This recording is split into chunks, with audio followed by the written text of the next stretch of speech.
Telangana favourite bagara rice ఈ రోజు ఎట్లా చేయాలో చూద్దాం. ఇది తెలియనోడు తెలంగాణలో ఎవ్వరు ఉండరు. ముందైతే 3 పెద్ద గ్లాసుల బాస్మతి రైస్ తీసుకోవాలి. ఈ రైస్ ని 2 సార్లు మస్తు గడుక్కోర్రి. కడిగినాక మొత్తం నిండేటట్టు నీళ్లు నింపుకొని ఒక గంట సేపు పక్క పెట్టుకోరు. గా గ్యాప్ లో పొయ్యి ఆన్ చేసుకొని కడాయి పెట్టుకోరు. ఇక దాంట్లో 1 టేబుల్ స్పూన్ నూనె పోసినాక 2 నుంచి 3 టీ స్పూన్ల నెయ్యి మస్తు గరిగినాక కమ్మటి వాసన వస్తుంటది. ఇక దాంట్లో గిన్ని దాల్చిన చెక్క, 1 జాజి పువ్వు, మళ్ళా గిన్ని బిర్యానీ ఆకులు వేసుకోర్రి. మస్తుగా చిట్పట్లు ఆడతాయి చూడుర్రి. గై చిట్పట్లు ఆడంగా ముచ్చట చెప్పాలి. మొన్న పెట్టిన చిల్లీ గార్లిక్ ఫ్రైడ్ రైస్ మస్తు సక్సెస్ అయింది. 50,000 మంది నా అన్న లక్కలు చూసిర్రు. గదే జోష్ లో ఫ్రైడ్ రైస్ సిరీస్ షురూ చేస్తున్నా అందరు ఫాలో కొట్టుకోరు. గిత్త బండ పువ్వు, గిన్ని లవంగాలు వేసుకోరు. మళ్ళీ యాలకులు వేయకపోతే ఫీల్ కావా అని అవి కూడా 1 5-6 వేసుకోరు. ఇప్పుడైతే గిత్త జాపత్ర వేసుకోరు. గది వేసుకున్నాక గిత్త షాజీరా కూడా వేసుకోరు. 1 2 రెమ్మల కళ్యమాకి ఇలా దుంచేసుకోర్రి. ఇప్పుడు చిట్పట్లు ఆడనికి రెడీగా ఉన్న 6 పచ్చిమిరపకాయలని ఇట్లా కోసేసుకో. గై చిట్పట్లు ఆడంగా మస్తు కలుపుకోర్రి. ఎంత ముద్దు కలుపుతున్నాయిలే. ఇగో ఇప్పుడే ఒక మాట కుల్లం చెప్తున్నా, మీరు ఫాలో గినక కొట్టకపోయారు అంటే మీ తమ్ముడు రేపటికించి మీకు ఇనిపియాడు.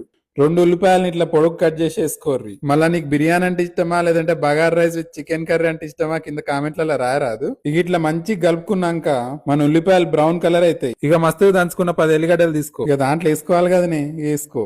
ఇగేముంది కలుపుడే కమ్మటి ఆసన వరంగల్ చేస్తే నిజామాబాద్ వరకు వస్తుంది. ఇక కలిపినాక గిన్ని పుదీనా, గీత మెంతాకు వేసుకో.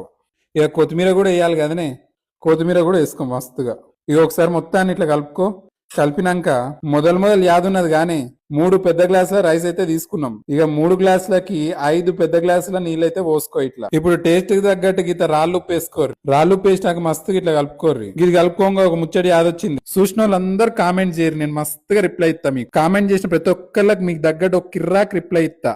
ఇక ఇప్పుడైతే నీళ్లు మసలే వరకు మూత పెట్టుకోర్రి. హై ఫ్లేమ్ లో ఒక 4-5 నిమిషాల తర్వాత ఇట్లా లేపుకోరు. చూసిర్రా ఎసరెట్ వచ్చిందో. ఇక పొగంతా పోయినాక గంట సేపు పక్కన పెట్టుకొని తాళం వేసుకున్న బాస్మతి బియ్యాన్ని ఇట్లా తీసుకొచ్చి వేసుకోరు. ఇంత ముద్దు పడుతున్నాయిలే ముత్యాల లెక్క. ఇక మొత్తం రైస్ వేసినాక ఒక్కసారి అటు ఇటు అనుకోర్రి. ఇక ఇప్పుడు మూత పెట్టుకుని 5 నిమిషాలు మీడియం ఫ్లేమ్ లో ఉంచుర్రి. నీళ్ళంతా ఆవిరైపోగా అన్నం దగ్గర రాగానే లో ఫ్లేమ్ కి మార్చుర్రి. ఒక 10 నిమిషాలు లో ఫ్లేమ్ లో ఉన్నాక ఇట్లా తీసుకోర్రి. ఒకసారి ఏమున్నది అందరికి తెలిసింది, అయిందో లేదో ఇట్లా టెస్ట్ చేసుకోర్రి. మన బగారా రైస్ సూపర్ హిట్ అనేది మీ ఇంట్లో ట్రై చేసి ఎట్లయిందో చెప్పుర్రి.